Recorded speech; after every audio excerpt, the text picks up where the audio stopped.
Hello and welcome to Coffee with Cody. I'm your host, Cody Buchholz, and with me today is the President and CEO of Mobil Oil Federal Credit Union, Mr. John Doucette. Welcome, John. Thanks for coming. Good morning, and thank you. Glad to be here. Glad to have you.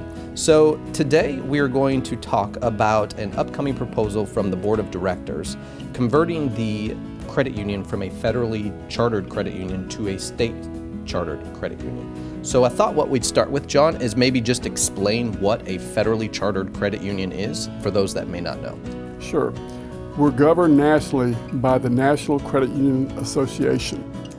They make and administer policies that we have to abide by, and most importantly, they insure our member deposits.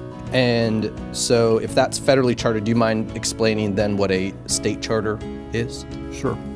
Governed by the state versus the national. Okay. We still have the same insurance on the deposits, so that's secure. And then we have local resources and representation from the state versus the federal. And the plus side is that credit union department for Texas wants to see all Texas credit unions succeed. Okay.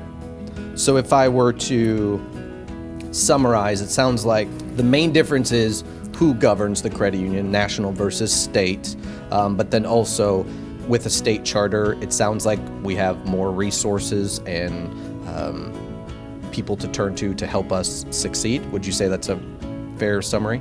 Sure, that's probably a very simple way to put it.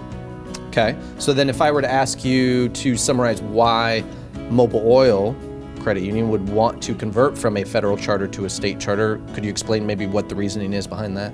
Sure, it's in our core values, people helping people.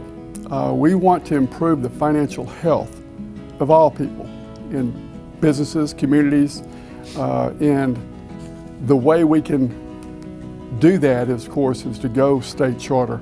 And that opens the door for us. That's kind of limited right now with the federal because they only allow us to have so many members in the community conversion that we're in right now.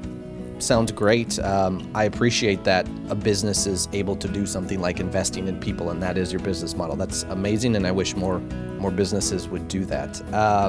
But I gotta ask, is there a catch to this? No, that's a good part. There's no catch. Members keep their same account number. We have the same amount of products, services that we currently do. We keep our culture. The members, the employees won't really notice a change. Again, for us, it's a win-win. At the beginning, it was mentioned that the board was proposing this change. What does that mean for the current member? Well, because we're owned by the shareholders, we have to have them vote to approve this. So without that, we can't do it. So then how do members vote to approve this conversion?